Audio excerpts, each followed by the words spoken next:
ಅಧ್ಯಾಯ 8. ದಾಸನ ಹಸ್ತಗಳು. ನನ್ನ ಕೈಕಾಲುಗಳನ್ನು ತಿವಿದಿದ್ದಾರೆ. ಕೀರ್ತನೆ 22ನೇ ಅಧ್ಯಾಯ 16ನೇ ವಾಕ್ಯ. ಇಸ್ರಾಯೇಲಿನಲ್ಲಿ ಒಬ್ಬೊಬ್ಬ ಶ್ರೀಮಂತನ ಮನೆಯ ಬಾಗಿಲಿನಲ್ಲಿ ಒಬ್ಬೊಬ್ಬ ಸೇವಕನು ಕುಳಿತಿರುತ್ತಾನೆ. ಅವನ ಸ್ಥಿತಿಯು ನಾಯಿಗಿಂತಲೂ ಕೀಳಾದ ಸ್ಥಿತಿ. ಅವನಿಗೆ ಯಾವ ಅಧಿಕಾರವೂ ಇರುವುದಿಲ್ಲ. ಅವನು ತನ್ನ ನ್ಯಾಯವನ್ನು ಹೊರಗೆ ಯಾರ ಹತ್ತಿರವೂ ಹೇಳಿಕೊಳ್ಳಲಾಗುವುದಿಲ್ಲ. ತನ್ನ ಸ್ವಂತ ಇಚ್ಛೆಯಿಂದ ಜೀವಿಸಲು ಆಗದವನಾಗಿ ಸಂಪೂರ್ಣವಾಗಿ ತನ್ನ ಯಜಮಾನನಿಗೆ ದಾಸನಾಗಿ ಜೀವಿಸುತ್ತಾನೆ. ಬಾಗಿಲಲ್ಲೇ ಬಿದ್ದುಕೊಂಡಿರುವ ಆ ದಾಸನು ಆ ಮನೆಗೆ ಬರುವ ಪ್ರತಿಯೊಬ್ಬರ ಕಾಲುಗಳನ್ನು ತೊಳೆದು ನಂತರ ಒಂದು ಬಟ್ಟೆಯಿಂದ ಒರೆಸಿ ಶುದ್ಧ ಮಾಡಿ ಮನೆಯೊಳಗೆ ಕಳಿಸಬೇಕು. ದಿನವೆಲ್ಲ ಬಾಗಿಲಿನ ಬಳಿಯಲ್ಲಿಯೇ ಬಿದ್ದುಕೊಂಡು ಪ್ರತಿಯೊಬ್ಬರ ಕಾಲುಗಳನ್ನು ತೊಳೆದು ಕಳಿಸಿಕೊಂಡೇ ಇರುವನು. ದಾಸನನ್ನು ಬಿಟ್ಟರೆ ಬೇರೆ ಯಾರೂ ಬೇರೆಯವರ ಕಾಲುಗಳನ್ನು ತೊಳೆಯುವುದಿಲ್ಲ. ಒಂದು ಮನೆಯಲ್ಲಿ ಮಕ್ಕಳು ಇರಬಹುದು, ಕೆಲಸದವರು ಇರಬಹುದು, ಉಗ್ರಾಣಕಾರರು ಇರಬಹುದು. ಅವರು ಯಾರೂ ಮತ್ತೊಬ್ಬರ ಕಾಲುಗಳನ್ನು ತೊಳೆಯುವುದಿಲ್ಲ. ಆದರೆ ಆ ದಾಸನಾದರೂ ಕಾಲುಗಳನ್ನು ತೊಳೆಯುವುದು ಮಾತ್ರವಲ್ಲ, ಬೇರೆ ಯಾವುದೇ ಕೀಳ್ತರವಾದ ಕೆಲಸಗಳನ್ನು, ಕೆಳಮಟ್ಟದ ಯಾವುದೇ ಕೆಲಸವನ್ನಾದರೂ ಅವನು ಸಂತೋಷದಿಂದಲೇ ಮಾಡಿ ಮುಗಿಸುವನು. ಯೇಸು ಕ್ರಿಸ್ತನು ಒಬ್ಬ ದಾಸನೇ ತಾನೆ. ಪರಲೋಕದ ಮಹಿಮೆಯ ರಾಜನು ದಾಸನ ರೂಪವನ್ನ ಧರಿಸಿದನು. ಸತ್ಯವೇದವು ಹೇಳುತ್ತದೆ, ಆತನು ದೇವರ ಸ್ವರೂಪನಾಗಿದ್ದರು ದೇವರಿಗೆ ಸರಿಸಮಾನನಾಗಿರುವುದೆಂಬ ಅಮೂಲ್ಯ ಪದವಿಯನ್ನ ಬಿಡಲೊಲ್ಲೆನು ಎಂದೊಣಿಸದೆ ತನ್ನನ್ನು ಬರಿದು ಮಾಡಿಕೊಂಡು ದಾಸನ ರೂಪವನ್ನ ಧರಿಸಿಕೊಂಡು ಮನುಷ್ಯರಿಗೆ ಸದೃಶ್ಯನಾದನು. ಫಿಲಿಪ್ಪಿ 2ನೇ ಅಧ್ಯಾಯ 6 ಮತ್ತು 7ನೇ ವಾಕ್ಯ. ದಾಸನ ರೂಪವನ್ನು ಧರಿಸಿ ಎನ್ನುವ ಮಾತುಗಳನ್ನು ಗಮನಿಸಿ. ಇದು ಎಷ್ಟು ಆಳವಾದದ್ದು, ಎಷ್ಟು ತಗ್ಗಿಸಿಕೊಳ್ಳುವಂಥದ್ದು. ಅವನು ದಾಸನಂತೆ ಶಿಷ್ಯರ ಕಾಲುಗಳನ್ನು ತೊಳೆದನು, ದಾಸನಾಗಿ ಸೇವೆ ಮಾಡಿದನು. ಇಸ್ರಾಯೇಲಿನಲ್ಲಿ ದಾಸರಿಗೆ ಕೆಲವು ಕಾನೂನುಗಳಿದ್ದವು.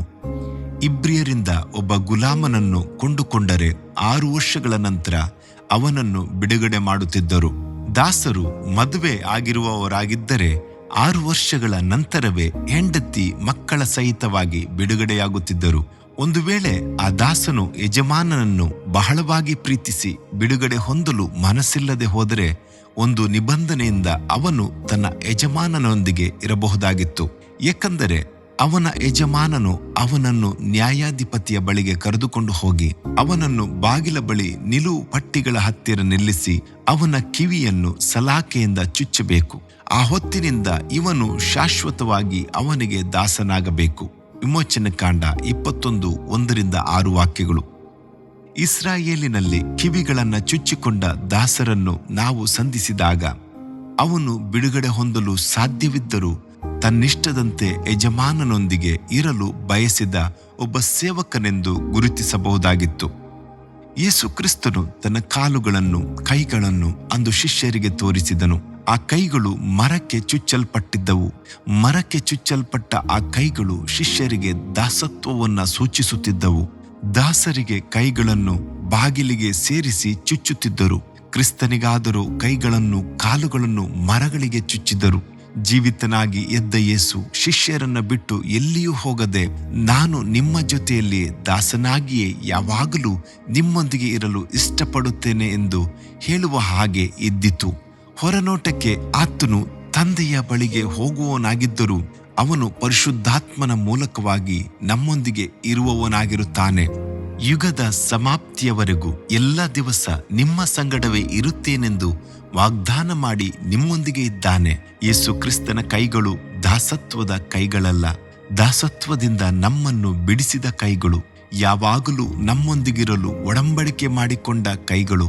ನಾನು ನಿನ್ನನ್ನು ಬಿಟ್ಟು ಅಗಲುವುದಿಲ್ಲ, ನಿನ್ನ ಕೈ ಬಿಡುವುದಿಲ್ಲ ಎಂದು ಆತನ ಕೈಗಳು ನಮಗೆ ವಾಗ್ದಾನ ಮಾಡಿವೆ. ಅಂದು ಯೇಸುವಿನ ಜಡಿಯಲ್ಪಟ್ಟ ಕೈಗಳನ್ನು ನೋಡಿದ ಶಿಷ್ಯರು ಜೀವಿತನಾಗಿ ಎದ್ದಂತ ಯೇಸು ಯಾವಾಗಲೂ ನಮ್ಮೊಂದಿಗೆ ಇರುವುದನ್ನು ತಿಳಿದುಕೊಂಡರು. ಯೇಸುವು ಕೂಡ ಅವರೊಂದಿಗೆ ಇದ್ದುಕೊಂಡು ಅದ್ಭುತ ಕಾರ್ಯಗಳಿಂದಲೂ ಗುರುತುಗಳಿಂದಲೂ ತಮ್ಮ ವಾಕ್ಯಗಳನ್ನು ಬಲಪಡಿಸುತ್ತಾ ಇದ್ದರು.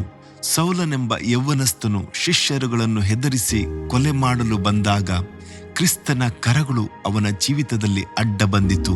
ಮುಳ್ಳುಗೋಲನ್ನ ಒದೆಯುವುದು ನನ್ನಿಂದಾದೀತೆ ಎಂದು ಅವನೊಂದಿಗೆ ಮಾತನಾಡಿದರು. ಮಾತ್ರವಲ್ಲ, ಸೌಲನ ಜೀವಿತವನ್ನೇ ಬದಲಾಯಿಸಿ ತಿರುಗಿ ಪರಿಶುದ್ಧನಾಗಿ ಜೀವಿಸುವಂತೆ ಮಾಡಿದನು. ಶಿಷ್ಯರು ಅದನ್ನು ನೋಡಿದಾಗ ಯೇಸು ಕ್ರಿಸ್ತನು ಯಾವಾಗಲೂ ತಮ್ಮೊಂದಿಗೆ ಇರುವುದನ್ನು ಗ್ರಹಿಸಿದರು. ಶಿಷ್ಯರು ಸೇವೆ ಮಾಡುವಾಗ ಅದ್ಭುತ ಸೂಚಕ ಕಾರ್ಯಗಳು ನಡೆಯುವಾಗೆಲ್ಲ ಕ್ರಿಸ್ತನ ಕೈಗಳು ಅವರೊಂದಿಗೆ ಇರುವುದನ್ನು ಗ್ರಹಿಸಿದರು. ಅವರು ವ್ಯಾಧಿ ಪೀಡಿತರಿಗಾಗಿ ಪ್ರಾರ್ಥಿಸುವಾಗ ತಮ್ಮ ಹಸ್ತಗಳೊಂದಿಗೆ ಕ್ರಿಸ್ತನ ಹಸ್ತವು ಕೂಡಿಕೊಂಡಿರುವುದನ್ನ ಕಂಡರು. ಆ ಕೈಗಳು ಶಿಷ್ಯರೊಂದಿಗೆ ಇದ್ದುಕೊಂಡು ಮಹಿಮೆಯಾದ ಶಕ್ತಿಯುತವಾದ ಕಾರ್ಯಗಳನ್ನು ಮಾಡುತ್ತಲೇ ಇದ್ದವು.